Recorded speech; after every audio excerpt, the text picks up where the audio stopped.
On est parti.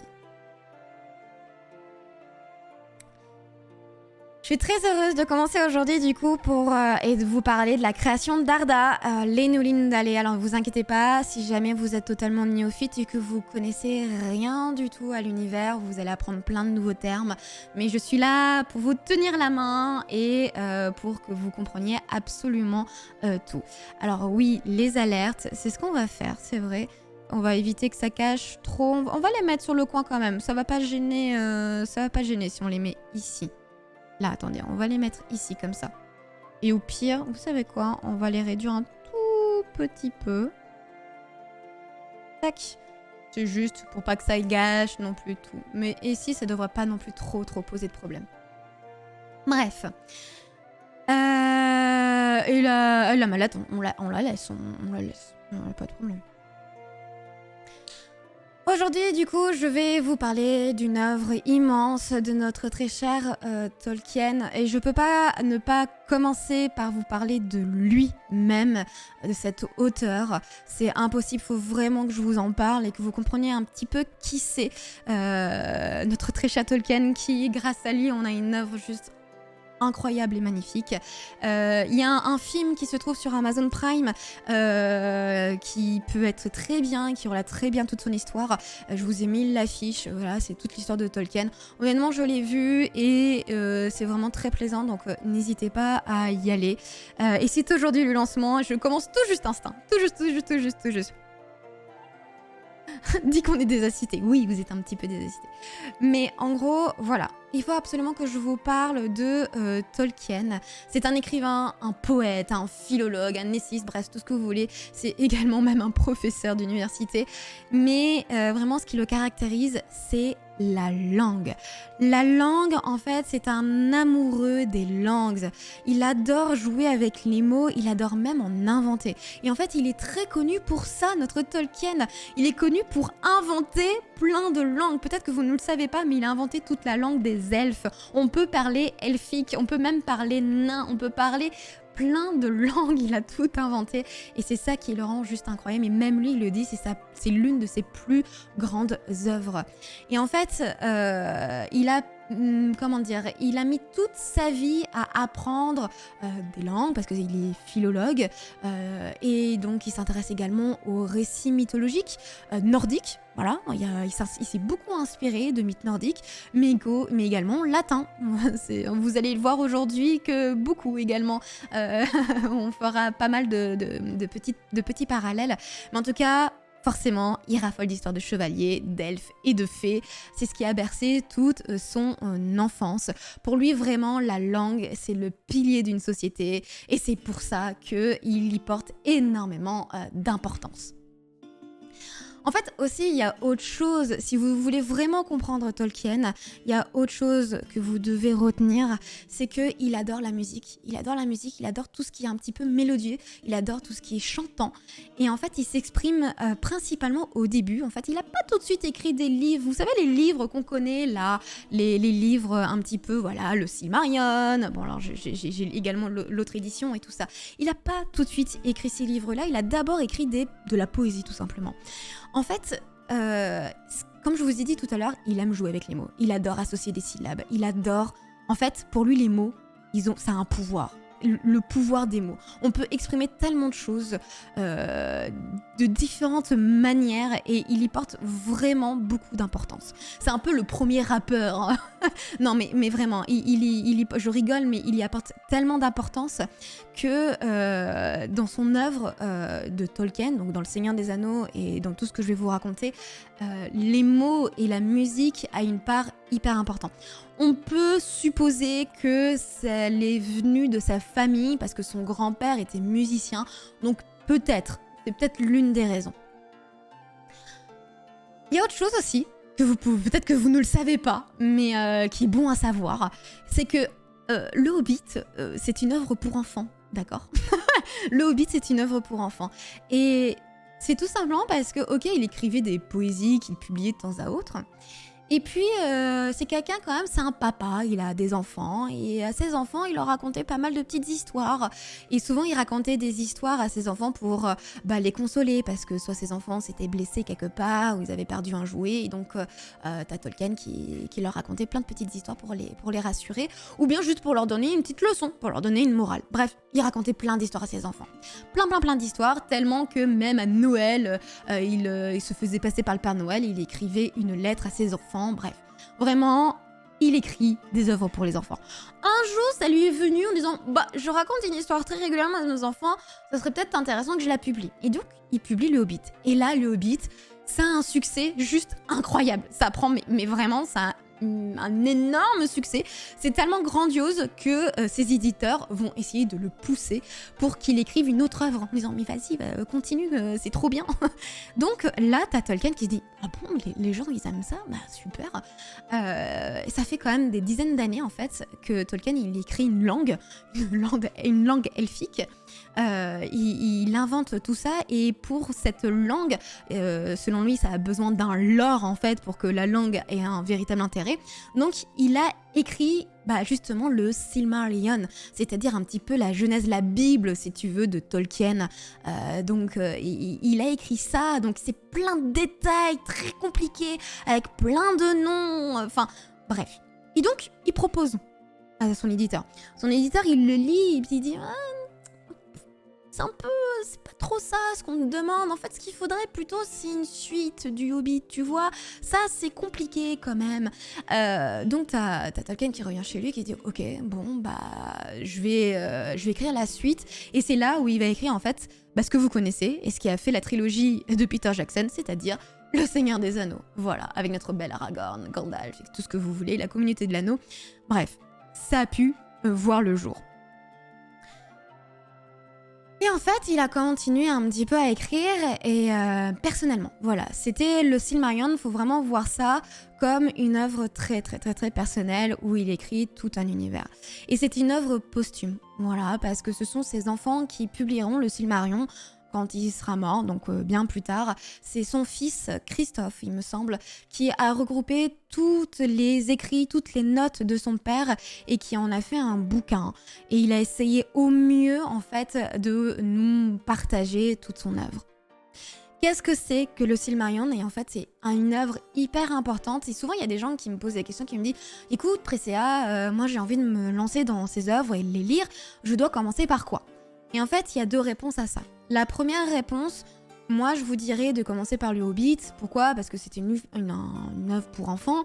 Et donc, c'est accessible et c'est très simple. Mais ensuite, j'ai une deuxième réponse. Si vous voulez vraiment avoir une démarche plutôt chronologique, il faut commencer par le Silmarillion. Sauf que, et je pense que la plupart d'entre vous dans le chat, vous le savez, peut-être que vous avez plongé dedans, c'est dur, hein, c'est compliqué de le lire. Parce que je vais vous montrer la première phrase qu'il y a dans cette œuvre. Elle est très dure à comprendre. Et pas mal de gens se sont cassés les dents et ne se sont pas accrochés parce que l'œuvre, elle est hard. Tout simplement parce qu'il y a tout un nouveau langage à s'approprier et plein de personnages. Et chaque personnage, il y a toute une histoire qui est développée. Donc, l'œuvre de Tolkien est juste immense. Mais le Silmarillion, qu'est-ce que c'est ? C'est vraiment toute la genèse, vraiment tous les premiers âges de l'univers de la Terre du Milieu. C'est une cosmogonie, c'est-à-dire un récit mythologique qui décrit absolument et qui explique toute la formation du monde. Et là, je veux forcément, pour que vous vous repériez un petit peu chronologiquement, vous, ce que vous connaissez, la plupart des gens, c'est la trilogie de Peter Jackson avec Gandalf et les communautés de l'anneau. Ça se passe au 3e âge. Vous voyez ici, ça c'est le 3e âge. Et en fait, là, je vais commencer à vous raconter le début de toute chose. Et donc, il va falloir qu'on remonte bien en avant à la création d'Arda. Arda, qu'est-ce que c'est ? C'est vraiment, c'est tout, c'est l'univers, ok. Donc, on va commencer par ici. Et c'est ainsi que l'univers, l'œuvre, va débuter. Il y eut Eru, le premier qu'en Arda on appelle Ilúvatar. Il créa d'abord les Ainur, les bénis qu'il engendra de sa pensée, et ceux-là furent avec lui avant que nulle chose ne fût créée. Là, c'est la première phrase qu'il y a dans le Silmarillion. C'est dur, parce qu'il y a Eru, il y a Arda, il y a Ilúvatar, il y a Ainur. Pour quelqu'un qui connaît pas du tout, c'est compliqué. Tu te dis, mais c'est quoi ça? Dans quoi je me suis tombée? Et c'est totalement compréhensible, c'est totalement normal. En fait, on va prendre chaque terme un par un. Qu'est-ce que c'est Eru? Qui est Eru? Il y a eu Eru. C'est qui Eru? Eru, en fait, c'est, si vous voulez, le dieu suprême. C'est l'être unique par qui tout fut fait. Absolument tout. Il est également appelé Ilúvatar. Et en fait, pourquoi? C'est parce que c'est dieu l'elfique Ilúvatar. Eru, c'est son prénom, voilà, c'est le dieu Innu qui s'appelle Eru. Et en fait, les elfes l'appellent Ilúvatar en elfique. Et la traduction littérale, ça veut dire le père de tout. Donc le dieu créateur de l'univers. Donc Ilúvatar, notre dieu, à un moment donné, donc il est dans ce vide autour de lui et il veut créer quelque chose. Et donc là, il va créer les Ainur. Qu'est-ce que c'est les Ainur? Encore un nouveau terme compliqué. Les Ainur, c'est des puissances. En fait, Ilúvatar, donc notre dieu, va insuffler la vie grâce à ce qu'on appelle une flamme impérissable. Et chacun d'eux, ils sont très nombreux ces Ainur, il y a beaucoup d'Ainur. Chacun d'eux vont avoir un don. Et leur esprit, en fait, dans leur esprit, c'est un petit bout d'esprit d'Ilúvatar. Donc ce furent les toutes premières choses, les premiers êtres à être créés par le Dieu unique. Et là, Ilúvatar va s'exprimer devant ces Ainur qu'il y a devant lui. Il va leur dire la chose suivante. Je souhaite maintenant que tous ensemble, harmonieusement, nous faisons une grande musique. Et là, ils participèrent du coup avec Ilúvatar à ce qu'on appelle l'Enulindale. En fait, l'Enulindale, encore, c'est de l'elfique, ça veut dire quoi? La musique des Ainur. En fait, c'est le chant même de la création, c'est ce qui va permettre de créer la terre du milieu. Et donc tu as les Ainur, ces puissances, ils ont commencé à chanter tous ensemble, à faire de la musique, il y aura des bruits de luth, de flûte, bref. Il y a toutes les voix des Ainur qui s'entremêlent devant Ilúvatar, qui est un petit peu le chef d'orchestre, si vous voulez, voilà, c'est un peu le chef d'orchestre, là, de l'autre côté, il écoute et il est très heureux, parce que la musique est comme il l'attendait. Donc, cette musique qui se trouve dans ce vide remplit le vide, il n'en est plus un. Sauf que, et c'est là où les choses sérieuses commencent et vont être très intéressantes, c'est que parmi ces Ainur, il y en a un qui eut envie de briser cette harmonie et d'y mettre égoïstement ses propres petites notes. Ce n'est autre que Melkor. Melkor fait partie du coup de ces Ainur. Tous ces Ainur, et il en fait partie bien entendu, ils sont éblouis devant la puissance d'Ilúvatar. C'est quand même le dieu unique qui les a créés, c'est leur père. En plus, il leur impose une musique, mais une musique qui est juste grandiose et magnifique. Donc tout le monde est ébloui et respecte Ilúvatar. Sauf que quand même, Melkor, lui de son côté, il a quand même des désirs qui lui sont... Il semble propre et il a envie de créer lui aussi quelque chose. Il a envie de créer cette musique. Et là, il va vouloir mêler ses propres pensées à la musique d'Ilúvatar. Melkor, qui c'est? Melkor, parmi tous ses frères et sœurs, donc parmi tous les autres Ainur, c'est clairement la personne la plus douée. Ok? C'est le plus fort. C'est le plus fort. Pourquoi?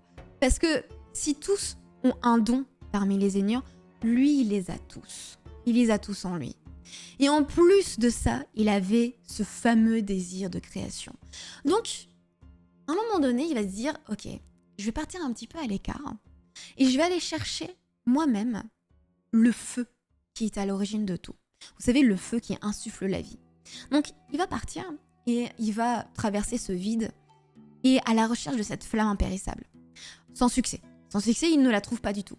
Sauf que ce voyage, cet écart, ne sera pas inutile parce que le fait de s'éloigner lui a permis de réfléchir seul.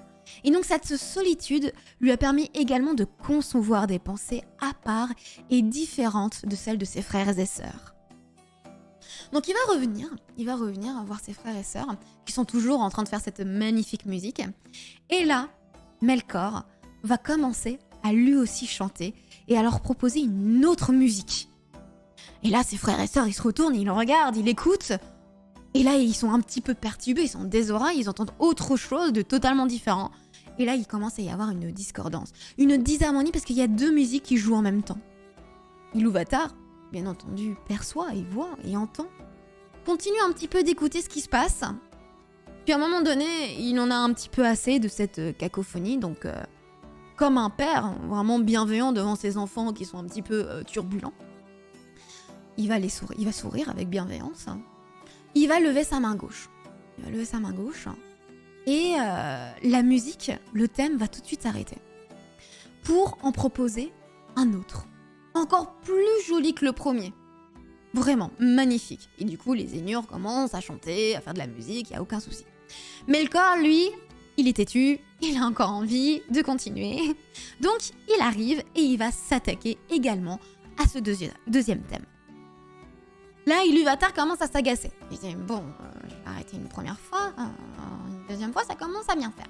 Donc là, il lève la main droite et il va proposer un troisième thème.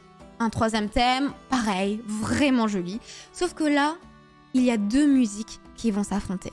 Il y a une musique, celle d'Iluvatar, qui est jolie, qui est belle, qui est douce, un petit peu triste, mais douce. Et tu as l'autre, celle de Melkor. Ça ressemble à une fanfare, c'est bruyant, c'est moche.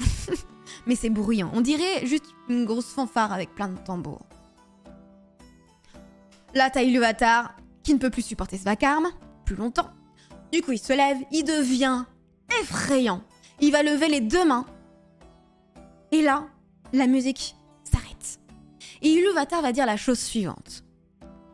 Puissants sont les Ainur, et Melkor est le plus puissant d'entre eux. Mais qu'ils sachent, ainsi que tous les Ainur, que je suis Iluvatar. Tu verras, Melkor, qu'on ne peut jouer un thème qui ne prend pas sa source en moi, et que nul ne peut changer la musique malgré moi. Celui qui le tente n'est que mon instrument. Les Ainur furent pris de peur, et Melkor fut rempli de honte, mais également une colère secrète commençait à poindre son bout de nez au fond de Melkor. Iluvatar emmena du coup les Ainur dans le vide et leur dit la chose suivante. Regardez cette musique. Iluvatar transmit une vision du coup aux Ainur et ils virent un monde nouveau apparaître. Une sphère au milieu du vide. Ce n'était autre que la terre, ce qu'on appelle Arda. Et là, tu as Iluvatar qui va dire la chose suivante. Ceci vient de votre art, et chacun de vous trouvera dans ce que je présente à vos yeux les créations mêmes qui croient avoir inspiré ou inventé. Et toi, Melkor, tu verras tes pensées les plus secrètes. Tu comprendras qu'elles ne sont qu'une part de l'ensemble, tributaire de sa gloire. Iluvatar, du coup, parle aux Ainur de beaucoup de choses à ce moment-là. Il va leur dire pas mal de choses sur la Terre, sur Arda, etc. Donc forcément, les Ainur, si vous voulez, ils connaissent un petit peu ce qui s'est passé, donc le début de toute chose, ce qui est, donc le présent, mais également ce qui sera. Sauf que Iluvatar, quand il leur parle un petit peu de tout ce qui va être sur cette Terre, il va leur garder un petit peu un secret. Il va garder quelques petites choses secrètes. Et notamment, il y a une chose qu'il va garder secret, c'est-à-dire l'arrivée de ses enfants. C'est qui ces enfants, à votre avis? Ce n'est autre que les elfes et les hommes.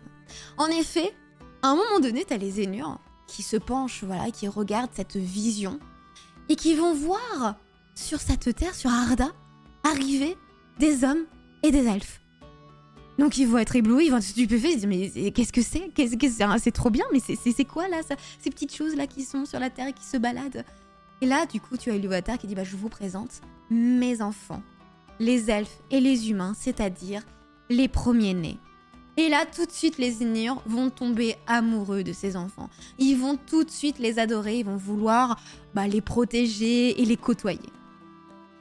Parmi eux, forcément, il y en a toujours un qui regarde cette vision. Et lui, c'est pareil. Il va voir ses elfes et ses hommes.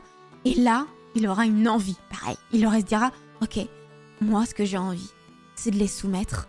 Je veux juste que là, ces enfants, ces hommes et ces elfes, et ben en fait, ils m'appellent Seigneur. Et que ça devienne mes serviteurs. Mais bon, ce n'était qu'une vision, en fait. Ce n'était qu'une vision. Le dieu unique, du coup, Iluvatar, n'a juste remis qu'une vision. En fait, si vous voulez, c'est juste même une prophétie de ce qui va se passer plus tard. Rien n'existe encore. Donc, tout disparaît. Et là, Iluvatar qui dit, bon, bah écoutez, je vais rendre cette vision réelle, et donc ce monde réel. Et là, il va récupérer, du coup, cette fameuse flamme impérissable pour insuffler la vie. Et en utilisant un mot, il va dire Ea, c'est-à-dire en elfique, que cela soit. Et là, ça ressemble fortement à la Bible, on est d'accord, mais bon, on continue. Sauf que, ce monde-là qu'il a créé n'était que à son balbutiement, en fait. Il y a rien, en fait. Là, sur Terre, là, il y a rien. Il y a que dalle. Il y a absolument rien. Juste une sphère ronde. Donc, c'est pas aussi beau que dans la vision qu'il a transmis à ses Zénures. Donc, les Zénures sont un petit peu surpris. Et là, en fait, il leur explique que c'est tout simplement parce que c'est à eux, c'est aux Zénures de travailler et de faire le nécessaire pour que la Terre ressemble à ce qu'ils ont vu dans la vision, donc à quelque chose d'absolument magnifique. Donc là, les Zénures se disent « Ok, bon, tout ce qu'il nous reste à faire, c'est de descendre sur Terre et de commencer le travail. » Et ces personnes et ces puissances qui vont descendre sur cette Terre pour rendre jolie, donc faire des montagnes, des rivières, bref, quelque chose d'absolument féerique, vont s'appeler les Valar, c'est-à-dire les puissances de ce monde. Et donc, lorsque les Valar vont descendre, ils vont pénétrer dans Ea, et là, ils vont être totalement surpris de ne rien y trouver. Bon, c'est normal, ils s'en doutaient, il faut qu'ils travaillent, il faut qu'ils bossent. C'est normal, c'est le commencement du temps. Donc là, ça y est, ils vont se mettre à travailler et à faire ce que vous connaissez, c'est-à-dire la Terre du Milieu. Et là, il faut que je vous parle un petit peu de ces Zénures et qui ils sont. Qui sont ces Valar? Qui sont ces personnes? Ainur et Valar, c'est la même chose, hein, d'accord? Valar, c'est juste parce qu'ils sont descendus sur Terre.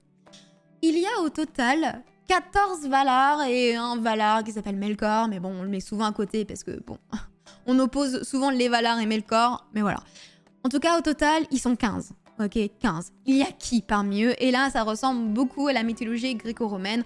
On a Manwë, Warda, Ulmo, Aule, Yavanna, Mandas, Vere, Irmo, Este, Niena, Tulkas, Nessa, Orome, Vanna, Melkor.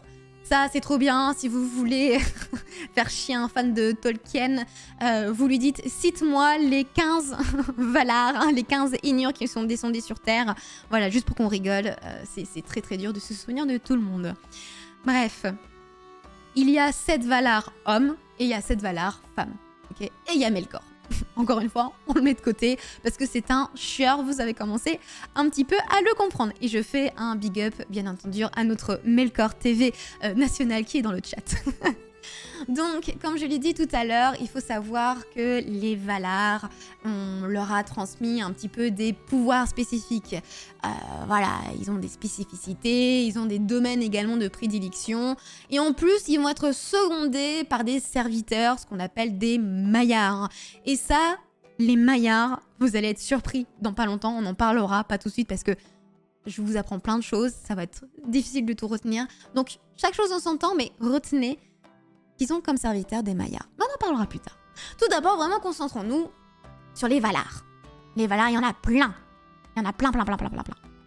Qui sont-ils? Je vais tous vous les présenter et on va voir un petit peu quels sont vos préférés, on va voir. Je suis sûre qu'il y en a parmi vous, vous allez préférer certains. On va voir. Tout d'abord, forcément, il faut que je vous parle du roi des Valar, qui n'est autre que Manwë. Manwë, qui c'est? Manwë, c'est le Valar, un petit peu, on peut l'associer au dieu du vent, Ouais, on peut dire ça. En gros, c'est une puissance. En fait, c'est dur de parler de mot Dieu parce qu'en vrai, il n'y a qu'un seul Dieu, c'est Iluvatar. Ok, il n'y a qu'un Dieu, il y a le Dieu unique. Ça, c'est vraiment juste une puissance. Qu'on peut plus comparer à un ange, si vous voulez, un archange. Bref, en tout cas, lui, c'est le maître de tous ses habitants, mais également de l'air, du vent. En fait, il a également une capacité, Manwë, c'est qu'il peut voir absolument partout. Il voit tout. Les seuls endroits où il peut pas trop voir, c'est quand il fait très sombre et quand c'est vraiment profond. Donc c'est pour ça que quelquefois, les cavernes plus tard de Melkor, quand il sera bien enfui sous terre, ça, Manwë, il peut pas trop voir. Mais sinon, rien ne lui échappe. Il voit tout, même si ça fait des kilomètres, son regard, il est infini. Il voit absolument tout. Tant qu'il y a un petit peu de lumière, il voit. Voilà. Tant que c'est pas le vide, il voit. Forcément... Ah, mais non, mais il y a autre chose à vous dire. Peut-être que là, je vais vous apprendre quelque chose. Vous voyez les aigles qu'on voit dans Le Seigneur des Anneaux, même dont on entend beaucoup parler, il y a cette fameuse phrase « Pourquoi on n'a pas demandé aux elfes d'amener l'anneau unique ?» Bon. Bah, les aigles, en fait, ce sont des serviteurs... c'est justement des Mayas. Ce sont des serviteurs de Manwë. Voilà. Déjà, vous pouvez retenir. Donc, quand vous voyez un aigle, vous pouvez être sûr que c'est quelqu'un qui a été envoyé par Manwë. Donc, le roi des Valar. C'est pas rien, quand même. Il est marié, forcément. Il a une reine, notre Manwë. Il a une reine magnifique. Elle s'appelle Varda. Elle est vraiment sublime. C'est la dame des étoiles. C'est celle qui met tout ce qu'il y a dans notre ciel. Toutes les petites étoiles qui brillent. Elle est si belle que vraiment, on ne peut pas décrire sa beauté. Aucun mot, aucune chanson humaine ou elfique, voire naine, ne peut décrire à quel point elle est belle.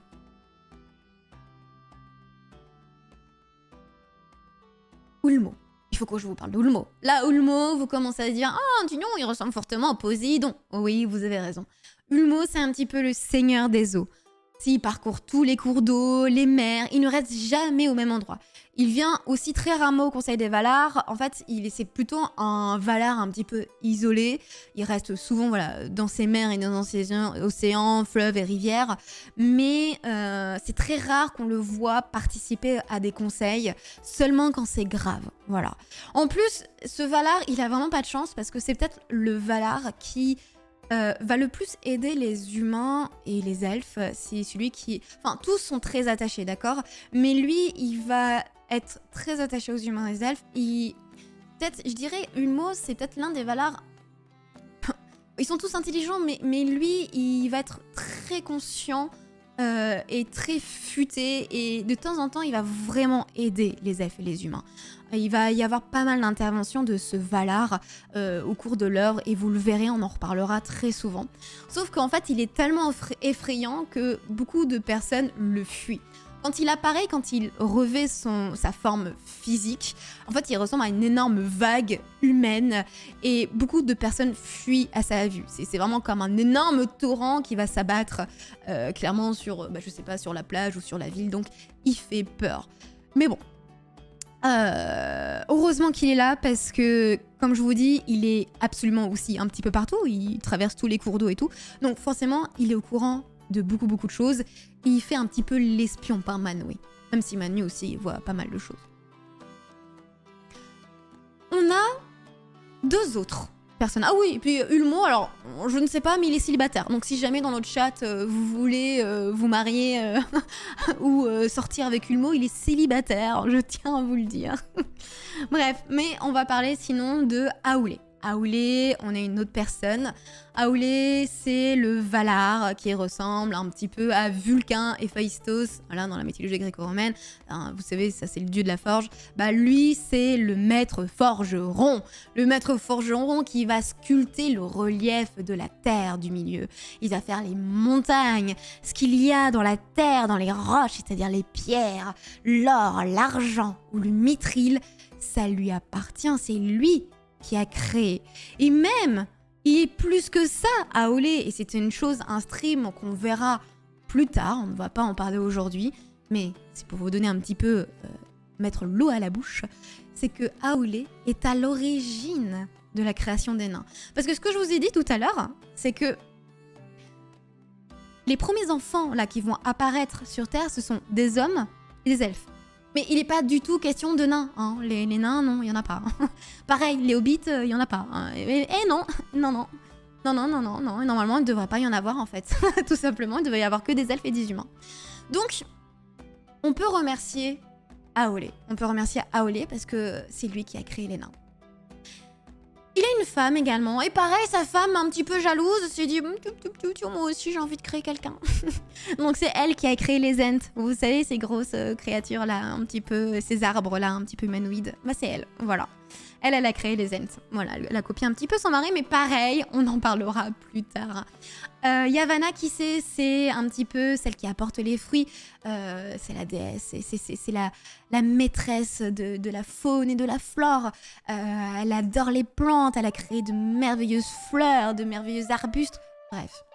Yavanna. Et souvent, Yavanna, quand elle est représentée, elle est toujours représentée en femme, belle femme, avec des grandes robes vertes. Bon, ok. Et quelquefois en arme. Des fois, c'est un arme qui est représenté. Et ce qu'elle aime bien, c'est, dans ces moments-là, c'est qu'elle plonge ses racines dans l'eau de Ulmo et qu'elle va commencer un petit peu également à faire jouer, danser ses feuilles au gré du vent de Manwë. Bref.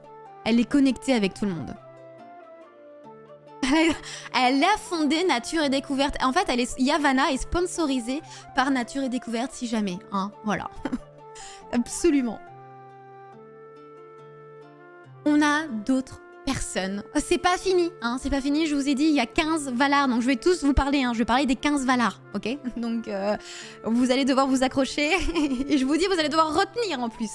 Non, vous n'avez pas besoin de retenir, c'est pas grave. Vous pouvez au pire réécouter plusieurs fois. Là, on va parler de personnes intéressantes. Ils sont tous intéressants, mais eux, je les aime beaucoup. Ce sont les maîtres des esprits. Ils sont 3. En fait, forcément, tous les Valar sont frères et sœurs, ok?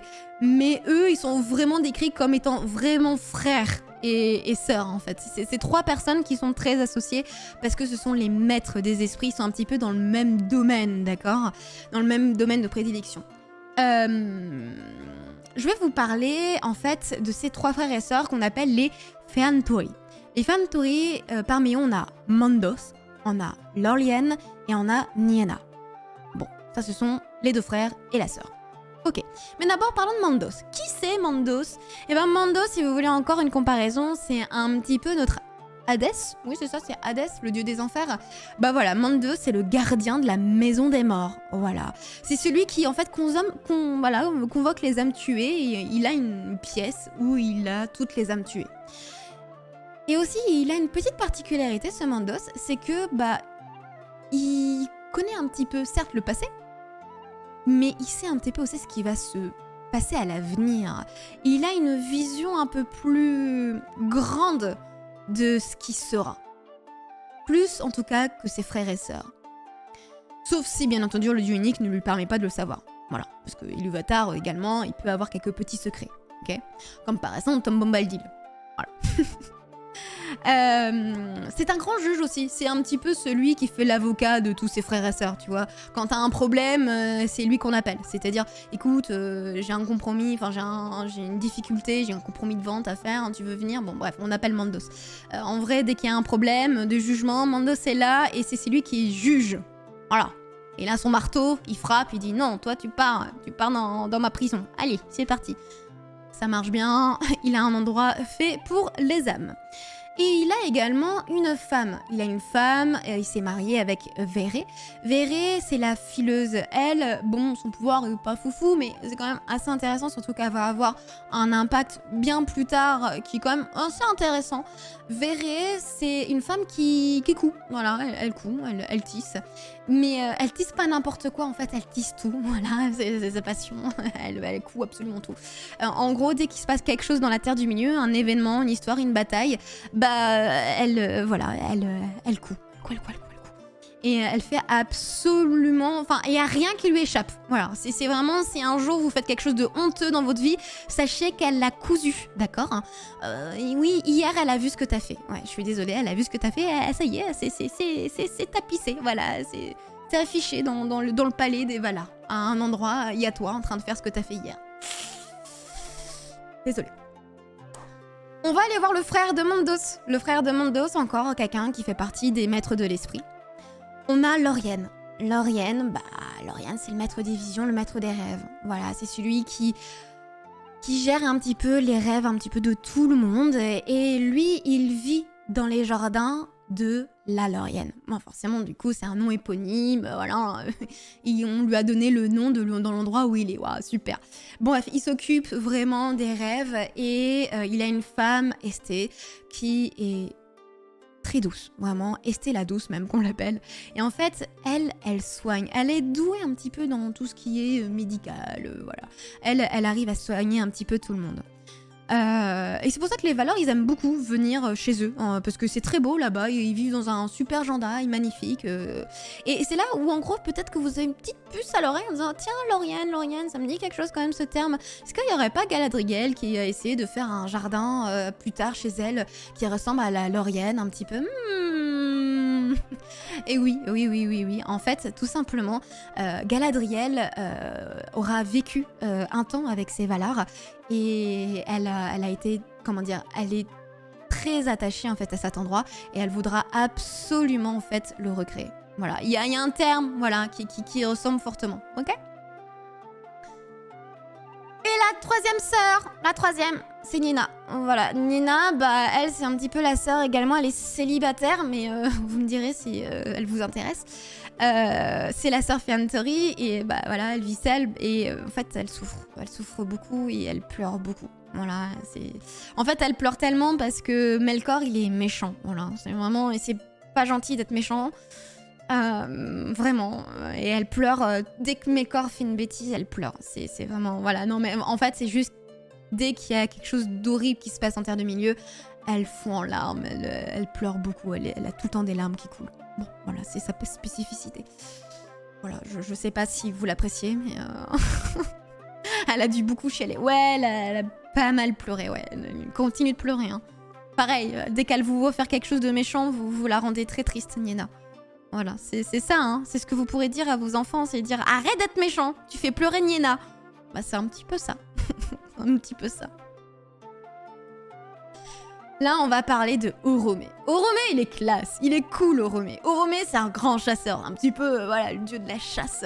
En fait, lui, c'est le chasseur. Il adore tuer les monstres et les bêtes féroces. Il se plaît en plus avec les chevaux, il adore. Il a un cheval blanc, il s'appelle Nahar. C'est un cheval bleu avec des sabots d'or. Et en gros, dès qu'il va quelque part, il y a des flammes qui jaillissent un petit peu. C'est un peu le cheval tuning, tu vois. Mais en vrai, Oromé, il est trop cool, il adore voyager. Il parcourt toute la Terre du Milieu et il débarrasse régulièrement les bestioles méchantes de Melkor en leur donnant des petits coups de lance, etc. En plus, il a le son de sa corne. Il a une corne qui s'appelle Valaroma. Voilà, Valaroma. Et en fait, ça fait fuir les serviteurs des ténèbres. Dès qu'il y a des serviteurs des ténèbres qui arrivent, il joue de sa corne et ça les fait fuir. Il a une épouse, lui aussi, c'est Vanna. Voilà, l'épouse Vanna, elle, c'est la petite sœur de Yavanna. Vanna, Yavanna, moi, les parents, enfin, ils ont pas trop de parents, mais Iluvatar, voilà, il n'a pas eu beaucoup d'inspiration. Vanna, bon, bah, c'est la plus jeune sœur, et en gros, elle, quand elle marche quelque part, bah, t'as les oiseaux qui chantent, et en plus, il y a des fleurs qui poussent sous ses pieds. Voilà. Voilà, non, mais elle est mignonne, hein. Elle est très mignonne. Ensuite, on a Tulkas. Tulkas, c'est un petit peu le dieu Mars, tu vois, le dieu de la guerre. Tulkas, c'est le puissant guerrier, il est fort au combat, il se bat sans cesse, il se fatigue jamais, il a les cheveux, une barbe dorée, il a vraiment un courage énorme, et en plus, il est chiant un petit peu, parce que quand tu te combats, enfin, tu essaies de te battre avec lui, déjà, t'es sûr qu'il va gagner, mais en plus il se fout de ta gueule, il est tout le temps en train de rire en fait, il rigole tout le temps, il est toujours le sourire aux lèvres, et en fait lui à l'inverse de Niena, il est tout le temps en train de rire, dès qu'il se combat il rigole, il te fracasse le visage, il rigole, bref. Il a une femme, pareil, elle a beaucoup de joie de vivre, c'est Nessa, voilà, c'est un petit peu la sœur d'Oromé, elle, pareil, elle aime bien se balader, elle aime bien voyager, et du coup, elle court hyper vite, c'est un petit peu Flash, tu sais, elle court si vite que, en fait, elle adore gambader avec les cerfs et les biches, et souvent on la voit courir avec des cerfs et des biches, et en plus, c'est la plus, c'est la meilleure danseuse d'Arda, voilà, elle danse hyper bien, voilà, elle est tellement agile aussi, j'ai envie de vous dire. Mais voilà. Ça y est, on a fait le tour. Ça y est, on a fait le tour de tout le monde. Bon bah voilà, chat, merci beaucoup pour tous les subs, je suis désolée si je vous ai pas remercié, je vais faire une petite pause pour remercier tout le monde. J'ai mis un petit peu de temps, mais je vais juste remonter. Merci bien entendu à Fabios pour ton sub, c'est gentil comme tout, pour ton 6e mois ici, c'est gentil. Bienvenue bien entendu à tout le monde, et enchanté, merci beaucoup pour le soutien que vous m'apportez. Quel est votre, du coup, et Melkor? Alors, Melkor, c'est le grand méchant, et on en parlera plus tard. Mais parmi les 14 que je vous ai cités, là, depuis les 14 que je vous ai cités, qui vous préférez qui, à peu près? Hein? Qu'est-ce que vous préférez? Vous préférez qui, chat? N'hésitez pas à répondre. Je vous rappelle, on a Tulkas et Nessa, on a Orome et Vanna, on a Niena, on a Lorian et Esté, on a Mandos et Vere, on a Yol et Yavanna, Ulumo, Manoe et Varda. Du coup, on a qui? On a Vanna, d'accord, Orome, Aoulé, Orome, Lorian et Esté, Ulumo, Mandos. C'est très varié, hein. Niena, Aoulé, c'est super varié en vrai. Harry Potter, forcément, on a toujours un petit peu de troll. Mandos, Orome, Varda, Manoe, Lorian et Esté, Hagrid, Varda. C'est hyper... c'est hyper varié. Il y en a certains qui sont quand même oubliés. Hein. Il y a des petits oubliés. Hein. Il y a quand même des petits oubliés. On peut... je suis désolée, c'est qui est oublié? Bah non, tout le monde a été cité. Tulkas, c'est pas trop cité. Vous aimez pas beaucoup Tulkas, hein. Vous l'aimez pas trop, hein. Ah si, Tulkas. Si. Pray pour Tulkas. Si, ça y est, on a des défenseurs de Tulkas qui arrivent un petit peu. Attention, il va venir vous casser la gueule, hein. Bref. Ok, c'est intéressant. Bon. Team Ulmo en puissance pour Bichon. Le dieu de la mer. Je comprends. Notre petit Poséidon. Et bonjour, installez-vous, mettez-vous bien. On va continuer. Et oui, il y en a certains qui m'ont dit, mais Morgoth... Enfin, Morgoth, pardon. Non, on n'y est pas encore à Morgoth. Non, attention, faut que je fasse attention.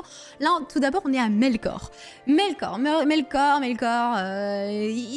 en gros. T'as pas parlé de Melkor. Mais vous inquiétez pas, on va assez en parler de Melkor. Vous allez voir, vous allez en avoir assez de lui, je pense.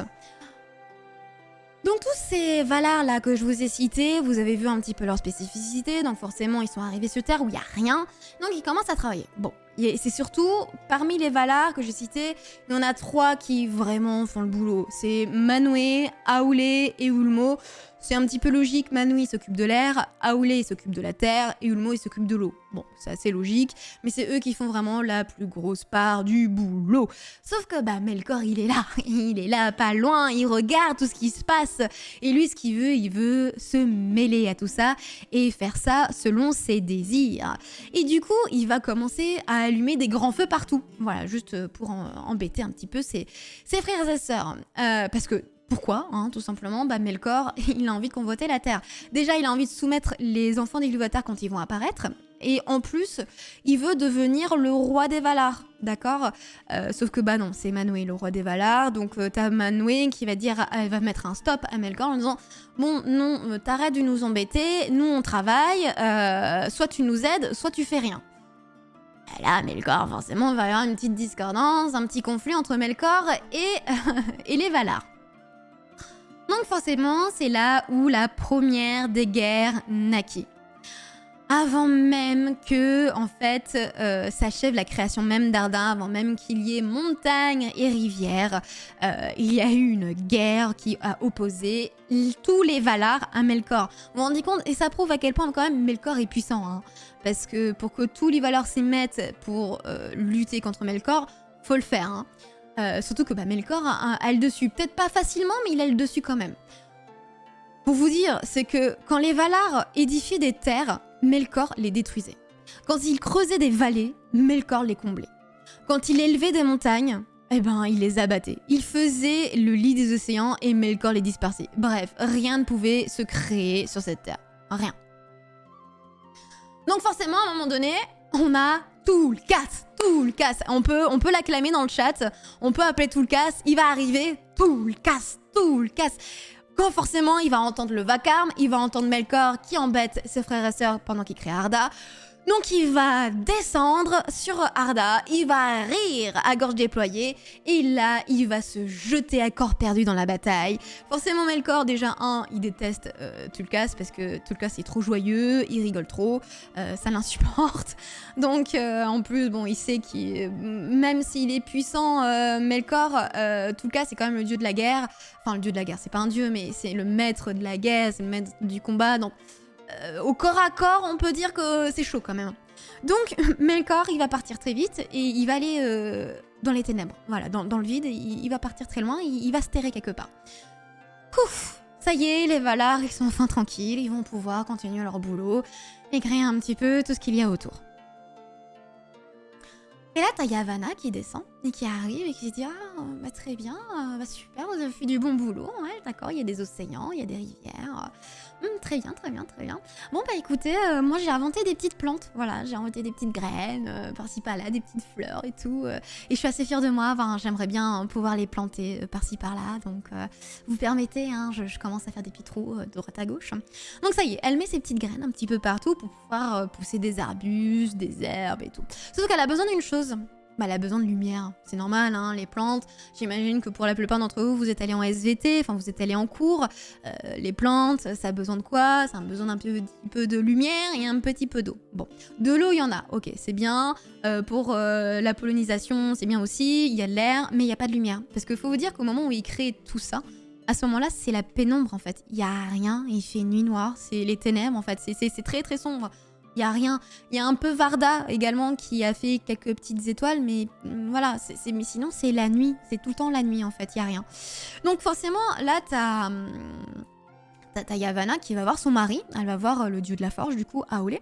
Enfin, le dieu de la forge. Encore une fois, je fais des erreurs en disant ça, mais bon. Elle va voir le maître de la forge, Aulé, et va dire, bon, il y a moyen que tu me fabriques 2 grosses lampes. Tu vois, 2 énormes lampes. On mettrait les lampes, si tu veux, tout au sud et tout au nord. Comme ça éclairait une grosse partie de la terre du milieu. Et comme ça, mes plantes, elles vont pouvoir un petit peu pousser. Et là, t'as Olé qui dit, ouais, ok, ouais, c'est dans mes capacités. Ouais, je peux faire ça, ouais. Donc ça y est, il commence à faire ces grosses lampes, ces grosses tours au nord et au sud. Et t'as Yavanna qui va aller voir Varda, du coup, la reine des Valar, et dit, est-ce qu'il y a un moyen que tu mettes plein d'étoiles en haut de ces de ces tours. Du coup, t'as Varda qui dit bah oui, y a pas de souci, allons-y. Et c'est ainsi que se créent les 2 grandes tours qui remplacent un petit peu notre soleil et lune qu'on connaît là aujourd'hui, si vous voulez. Et bah ça a un nom, bah ouais, ça a un nom. Bah je vous présente la Terre du Milieu. C'est fou, hein, ça ressemble pas du tout à la Terre du Milieu que vous connaissez, hein. Mais au tout début, bah ça ressemblait à ça. Voilà. Après, je sais pas trop si cette carte elle est vraiment officielle. C'est ce qui me gêne un petit peu dans les cartes sur internet. Les cartes sur internet, c'est jamais trop officiel. Donc bon, mais je vous présente cette carte. Je pense qu'elle est plutôt cool. En vrai, elle est pas mal faite. En vrai, elle est cool. Mais vous voyez Numénor, l'île de Numénor, c'est pour ça que je vous dis qu'elle est chiante cette carte. Bah Numénor, ça ressemble pas du tout à ça. Voilà. Bon, donc du coup, c'est pas foufou, hein. Mais bon. Surtout qu'en plus, c'est très con. Non mais cette carte, en fait, maintenant que j'y pense, elle est très con. Avoir mis l'île de Numénor ici, c'est très con. L'île de Numénor n'existe pas. Voilà, l'île de Numénor n'existe pas au temps des lampes. Donc bon. Donc cette carte est fausse. Cette carte est fausse, chat, ok? Bref, mais c'est pas grave, ça, au moins ça nous donne une petite idée à quoi ressemblait un petit peu la Terre du Milieu. C'était une énorme... c'était la Pangée, en gros, c'était une énorme terre. Il y a 2 énormes lampes, ça remplace un petit peu le soleil et la lune, et elles s'appellent Eluin et Ormal. Voilà, c'est encore des noms elfiques un petit peu si vous voulez. Et ça y est, les graines de Yavanna commencent à germer. Ouais, absolument, l'île de Numénor a une forme d'étoile, c'est pour ça que bon. Et puis même, l'île de Numénor n'existe pas à cette période-là. Il n'y a pas de Numénor, il n'y a rien, ça n'existe pas. Donc, ça y est, les plantes font piou, elles grandissent. Et ça y est, il y a plein d'herbes partout, il y a des magnifiques fleurs, il y a des arbres, des arbustes. Bref, c'est sublime. Et là, bon, bah ça y est, hein, ils ont commencé à bien travailler, là, les Valar. Ils ont fait une belle terre, ils se disent, bon, bah est-ce qu'on se ferait pas un petit peu notre chez nous, tiens? Est-ce qu'on ferait pas un petit peu notre notre petite demeure. Et il regarde un petit peu partout et puis il voit au loin une petite île qui a l'air vraiment choupie. C'est l'île d'Almaren, elle ressemble à ça, voilà. En gros, il y a de l'eau tout autour, c'est entouré de montagnes en plus. Non, c'est sympa quoi. Et donc ils se disent, bon voilà, on va mettre notre demeure ici et ils vont commencer à se poser. Et puis c'est surtout que ils ont tellement travaillé qu'ils ont besoin d'un petit peu se reposer. Puis surtout qu'ils ont envie de se poser pour regarder leur création et la contempler. Donc là, t'as Manwë, donc le roi des Valar, qui se dit est-ce qu'on ferait pas une fête? Est-ce qu'on n'irait pas fêter un petit peu tout ça, là? Puis surtout qu'il regarde Tulkas, il dit Tulkas, tu pourrais pas... tu vas te marier en plus, tu pourrais pas en plus profiter pendant cette fête et te marier avec Nessa? Enfin, c'est totalement l'occasion, donc allons-y, on va faire la fête, on va célébrer également le mariage de Tulkas et Nessa. Allez, c'est parti. Pompelope, ils font la fête. Donc là, t'as les Valar qui invitent tout le monde. Ils invitent vraiment les Maillards. Donc c'est ce que je vous ai dit la dernière fois. Vous savez, c'est un petit peu les serviteurs, vous voyez. Et ça y est, je vais vous en parler des Maillards. Et vous allez voir, là, il y a des petits noms que vous allez reconnaître. Bref, ils vont inviter les Maillards, ils vont inviter tout le monde, etc. Bon. Pour faire la fête. Sauf Melkor, parce que Melkor, il est chiant, donc on l'invite pas. Lui, il reste dans ses ténèbres. Et puis c'est tout. Donc ils invitent tout le monde et notamment les Maillards. Et donc qu'est-ce que c'est que les Maillards? Les Maillards, c'est vraiment les serviteurs des Valar. En fait, ils sont là surtout pour les aider. Ce sont des Ainur également, mais un peu moins puissants que les Valar. Et en fait, parmi eux, il y a un chef. Voilà, c'est Eonwë, c'est le héros de Manwë. Il y a également une chef, elle s'appelle Ilmaré, c'est la servante de Verdun. Mais bon. Voilà, bon, il y a des chefs parmi les Maillards. Mais c'est surtout que parmi les Maillards, il y a des gens que vous connaissez bien. Et oui, il y a des gens que vous connaissez bien. Si je vous parle de Gandalf. Ouais, Gandalf. Gandalf, c'est un Ainur. Voilà. Gandalf, c'est un Maillard. Voilà, c'est un Ainur. Je suis même pas sûre de ce que je dis, mais en tout cas, c'est un Maillard, Gandalf. Gandalf, c'est même le Maillard de quelqu'un. En fait, chaque Maillard est associé à un Valar. Gandalf, c'est le Maillard de Manwë. Normalement, c'est le Maillard de Manwë. Après, on a également Saruman, c'est le Maillard de Aulë, donc le maître de la forge.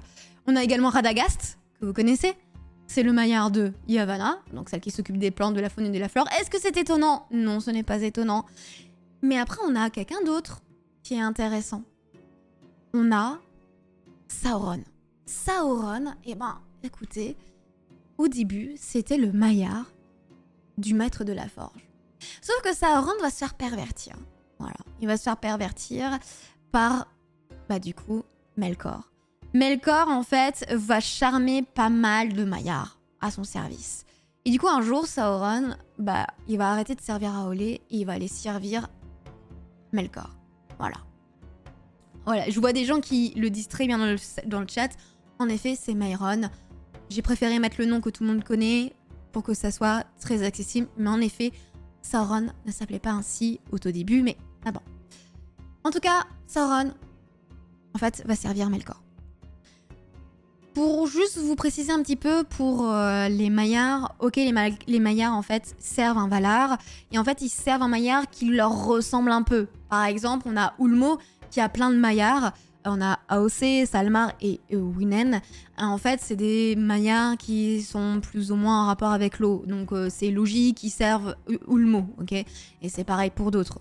Radagast, comme je vous dis, c'est pas très étonnant qu'ils servent Yavanna. Voilà, il y a toujours une logique. Sauf que comme je vous ai dit, parmi les Maillards, y en a qui sont un petit peu pervertis par Melkor.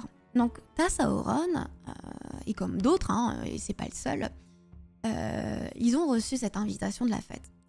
Et ils vont aller cafeter à Melkor en disant « Melkor, il y a une fête là qui est en train de se faire, sans toi en plus. » T'as un mec qui dit « Ah bon, on m'invite pas !» Ça s'est pas passé comme ça, mais bon, on peut l'imaginer. Et du coup, t'as Melkor qui se dit « Ok, il y a une fête là, très bien. En plus, si je comprends bien, Tulkas va se marier. C'est lui qui me fait peur en ce moment. Je peux pas trop faire grand chose parce qu'il est présent. Ça va être l'occasion de frapper un bon coup en fait pendant qu'il se doute de rien. Et c'est ce qui va se faire. Quand la fête en fait va battre son plein. Ouais, c'est le gossip entre Valar. C'est un petit peu ça, ouais. Là, t'as Melkor, du coup, qui entreprit de creuser le sol pour construire une immense forteresse, loin sous la terre, sous des montagnes noires, où les rayons de l'Iluin, donc vous savez, là, les grosses tours, là, les grosses lampes, étaient faibles et glacées. Cette forteresse fut appelée Utumno. Donc, Melkor, pendant que tout le monde fait la fête, il fabrique une forteresse très en profondeur. Et comme je vous ai dit tout à l'heure, c'est très intelligent de sa part parce que Manwë, du coup, bah lui, ok, il peut tout voir, Manwë, mais ça, il peut pas trop voir parce que c'est vraiment sous terre, c'est vraiment profond. Donc là, il se cache de Manwë et en place, il se cache de la lumière d'Iluin. Trop bien. Là, la malfaisance de Melkor et sa haine brûlante débordaient jusqu'à venir gâcher ce qu'on va appeler du coup le printemps d'Arda. En fait, si vous voyez tout ce que je vous ai raconté depuis le début, la création des terres, des montagnes, des rivières, des océans, des plantes, c'est ce qu'on appelle le printemps d'Ardan. C'est là où tout allait bien et où c'était vraiment un petit peu le printemps parce que les plantes poussent et tout se construit. Bah là, ça y est, c'est terminé, c'est la fin. C'est la fin. Pendant que la fête battait son plat, Tulkas, à un moment donné, il est fatigué. Il a quand même bien travaillé, il est fatigué. Et en plus de ça, il s'est marié, donc il est heureux de son mariage. Donc qu'est-ce qu'il va faire? Il va dormir. Et là, dès que on va cafeter à Melkor que Tulkas s'est endormi, Melkor va profiter pour attaquer la Terre du Milieu avec ses forces. Il va transformer les bêtes de Yavanna, il va les transformer en monstres. Il va rendre les plantes et les arbustes vénéneuses. Bref, il va rendre les choses un petit peu à son image, vraiment des choses horribles, quoi. Et là, les Valar, ils vont voir ça, ils vont comprendre, ils vont se dire « Ah, zut alors, Melkor est de retour !» merde. Et sauf que là, Melkor, qui se sent très bien parce qu'il a bien fortifié sa forteresse, il se pense totalement imprenable, sa forteresse est imprenable. Donc dans un excès de confiance, il se dit je vais en profiter un petit peu pour aller détruire leurs lampes là. Ça fait pas joli là par chez moi là, j'aime pas trop leurs lampes. J'allais les détruire. Et là, ça y est, il va les casser. Pouf, il casse Eluin et Ormal, celle au sud et celle au nord. Tac. C'est terminé. Et là, en fait, la chute de ces énormes lampes, de ces énormes piliers, ça va grandement changer la Terre, en fait. Ça va la briser, la casser, les océans vont se lever, il va y avoir de la lave un petit peu, parce que forcément, les lampes, vu qu'elles se détruisent, elles vont mettre du feu un petit peu partout. Bref, c'est la catastrophe. Il a tout cassé, quoi. Quel gros bébé, lui. Ouais, un petit peu, c'est un petit peu le style. Ainsi, du coup, comme je vous l'ai dit, c'est la fin du printemps d'Ardan. Melkor a tout cassé, il a tout détruit. Donc là, même la demeure des Valar, vous savez, là où ils étaient, là, la petite île toute mignonne, entourée d'eau et de montagnes, cassée, parce que les lampes, elles ont été détruites et ça a tout cassé partout. Donc là, les Valar, ils se disent, mince alors... Qu'est-ce qu'on fait? En plus, Melkor, on peut même pas aller le chercher et lui dire merde. Enfin, lui dire en tout cas zut alors. Parce que il est bien dans sa forteresse qui est imprenable. Donc là, les Valar, ils disent bon, alors ce qu'on va faire, il y a un continent, on le sait parce qu'on l'a vu quand on est arrivé sur Terre, il y a un continent qui se trouve à l'ouest, un autre continent que la Terre du Milieu. Donc ce qu'on va faire, c'est qu'on va quitter la Terre du Milieu. C'est pas grave, on va la laisser à Melkor. Et nous, on va aller se terrer à l'ouest, ok? Donc ils y vont, ils prennent leur clic et leur claque, et ils vont tout à l'ouest, dans un autre continent, ce qui s'appelle le pays d'Aman. Bon. Et là, au pays d'Aman, ils ont décidé de faire des énormes montagnes, voilà, grosse montagne. Aussi, en fait, ils vont faire une forteresse, si vous voulez, pour se protéger de Melkor. Ils disent, bon là, maintenant, ça suffit, ça suffit les bêtises, on veut plus de Melkor, donc...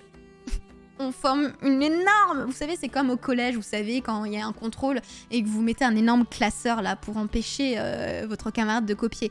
Là, c'est un petit peu ce qui se passe. Donc, t'as les Valar qui fabriquent une énorme montagne pour empêcher Melkor de venir. Bon.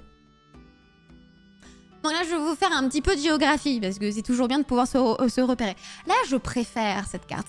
Je sais pas encore si elle est peut-être pas très... Non, elle est pas juste en vrai. Elle est toujours pas très juste, cette carte. Comme je vous dis, je suis jamais très satisfaite des cartes qu'il y a sur Internet. Mais en vrai, celle-ci, elle est plutôt pas mal en vrai. Et même, elle est vraiment très bien. Je pense quand même elle avait été confirmée, je crois même. Bref, en tout cas, je vous montre cette carte juste pour que vous ayez une petite idée. En gros, la Terre du Milieu, c'est quoi ? Vous l'entendez, c'est celle qui est au milieu. Hein. En gros, c'est plus ou moins ça, hein, la Terre du Milieu. En fait, elle est au milieu, au nord, plus ou moins. C'est ça, c'est tout ça, la Terre du Milieu. Ok, c'est là où tout s'est passé, un peu. Et en fait, les Valar, maintenant que tout ça, ça a été cassé, ils se sont dit, bon, mais c'est pas grave, pouf, on va aller là-bas, tout à l'ouest, au pays d'Aman. Voilà, tout simplement. Ok ? Ah, on a une bonne question. Je vais répondre immédiatement. Pourquoi Ilúvatar, il laisse fermer le corps ? Eh ben, vous savez quoi ?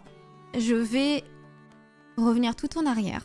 Et je vais vous lire une phrase parce que y a une phrase que j'ai tirée du livre. Oui, il faut revenir bien en avance. Alors, attendez. Je vais vous dire parce que moi, je pense que j'ai un élément de réponse. Voilà, c'est celle-là.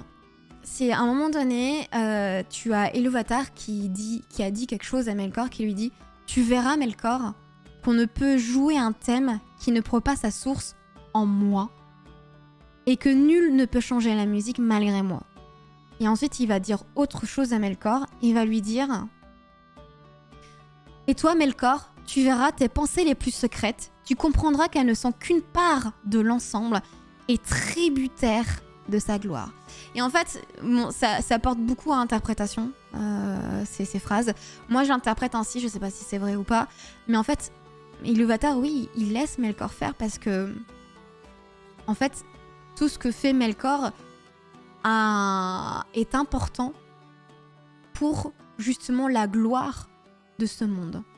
C'est-à-dire que c'est un petit peu, en fait, c'est même une grosse réflexion un petit peu philosophique, c'est-à-dire que des fois, pour vraiment profiter de ce qu'on a et pour avoir vraiment conscience de notre bonheur, quelquefois, bah, on est obligé de les perdre en fait. On a obligé de perdre le bonheur qu'on avait ou des choses qu'on aime ou qu'on aimait mais dont on s'en rendait pas compte et qui nous arrive des fois, il nous faut un malheur pour qu'on se prenne vraiment compte de la chance qu'on a. Et en fait, c'est un petit peu ça. Et c'est totalement... Là, vous avez, j'ai les guillemets ici. Il y a les guillemets ici. Donc, c'est vraiment dans le Silmarillion. En tout cas, dans l'édition que j'ai, c'est totalement écrit comme ça. Donc, pour moi, s'il y a un malheur enfin, dans la Terre du Milieu, c'est que, bah oui, c'est laissé par Ilúvatar. On laisse faire. De toute façon, c'est tributaire de la gloire. Donc, on verra. Après, c'est mon interprétation. Peut-être que je suis interprète, je ne sais pas. Mais moi, ça m'étonne pas qu'Ilúvatar n'intervienne pas. C'est ça, sans le mal, en fait, le bien n'existe pas. Donc, on a besoin... Vous savez, c'est un petit peu le yin et le yang. On a... Pour un équilibre, bah, il faut un petit peu de mal. Après, c'est de l'interprétation. Hein. C'est totalement l'interprétation. À vous de voir, à vous de faire votre propre réflexion. Moi, c'est mon interprétation des choses. Voilà. On en était où, déjà ? Ouais, ils sont partis, là, tout à l'ouest, là, les Valar. Ils sont partis tout à l'ouest pour faire un petit peu leur pays loin de Melkor. Et donc ça s'appelle le pays d'Aman. Bon, et là, c'est trop bien. Ça, le pays d'Aman, il est bien fait, ça. Ça, on a le pays d'Aman, à quoi ça ressemble un petit peu. Ça, c'est avec la cité, Valinor, là où ils habitent. En gros, ils vont fortifier donc des hautes montagnes. Donc on les voit là, les montagnes, vous savez, là, ici. Ça c'est toute la chaîne de montagnes. En fait, faut se dire, c'est vraiment très très gros. Enfin, tout ça ici, là, c'est très très haut. Et donc, ça a été bien fortifié. Et la plus haute des montagnes, elle va s'appeler le Taniquetil. Et c'est l'endroit où va habiter le roi des Valar, c'est-à-dire Manwë avec sa femme. Comme ça, du haut de sa montagne, il peut voir un petit peu tout ce qui se passe également dans la Terre du Milieu. Bon. Et ensuite, ils vont créer une région qui s'appelle Valinor, où va y avoir un petit peu toutes les maisons des Valar, leurs jardins, leurs citadelles, tout ça.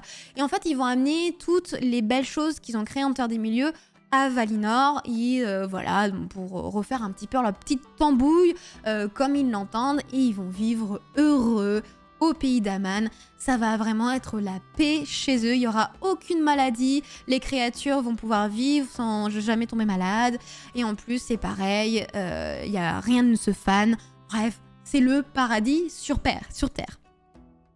Ça fait très Olympe et je confirme, ça fait vraiment très très Olympe, ouais, absolument. Ouais. Quand les Valar, du coup, ont achevé un petit peu leur installation, ils vont tous se réunir, du coup, dans le pays d'Aman, à un endroit, en fait, sur une colline, ils vont tous se réunir.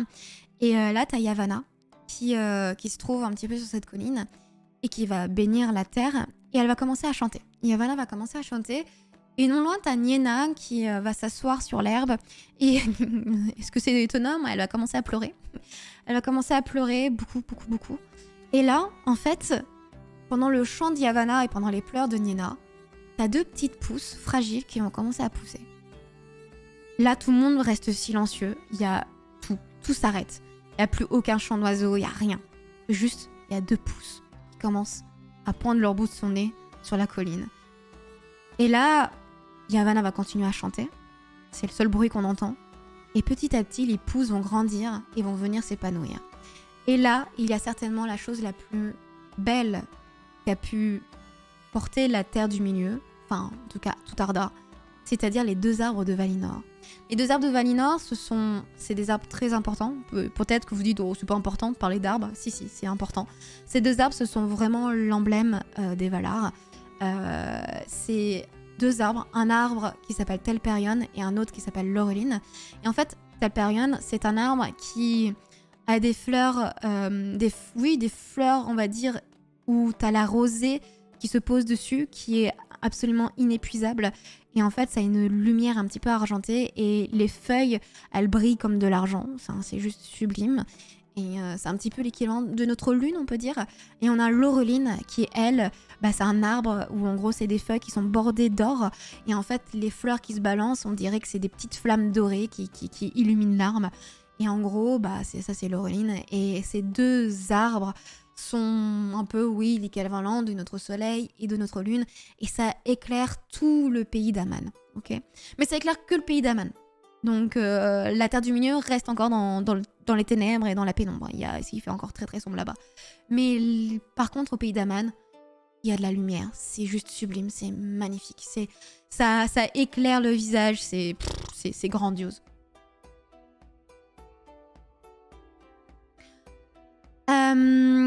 Ils sont côte à côte. Il y a quand même une grosse mer qui sépare. Je sais pas si c'est pour répondre à la question. Une grosse mer qui sépare la Terre du Milieu et le pays d'Aman quand même. Une bonne grosse mer. Donc c'est ainsi que va commencer en fait un petit peu les jours heureux à Valinor. Tout le monde va être très content, très heureux d'être à Valinor. Enfin les Valar en tout cas et les Maiars qui y sont. Sauf que il y a un petit problème qui va arriver, c'est que le temps file, oula, il commence à se faire tard.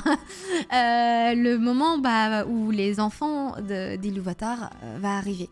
C'est-à-dire les elfes et les humains, à un moment donné, ils vont naître en fait. Ça y est, ils vont apparaître. Et certainement dans la Terre du Milieu, sauf que la Terre du Milieu, c'est resté dans un éternel crépuscule. Il y a que les étoiles de Varda qui éclairent un petit peu les terres. Et en plus, Melkor, lui, il est resté dans sa forteresse et il est le maître de ces terres là actuellement. Donc, et lui aussi, vous inquiétez pas, il est impatient. Il est très très impatient. Il a hâte de voir les enfants d'Ilúvatar. Donc Yavanna, elle, en ces temps obscurs, elle peut pas se résoudre à laisser la Terre du Milieu comme ça. Surtout qu'elle a mis tellement de...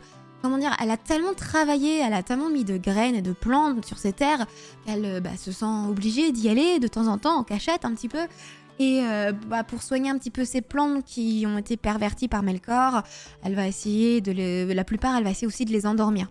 Elle va endormir pas mal de plantes, leur dire bon écoutez les petites graines là, vous restez sous la terre et puis vous dormez pendant un temps. Un jour je vous promets, je vous réveillerai, mais là pour l'instant, pour pas vous faire détruire par Melkor, il vaut mieux que vous dormiez.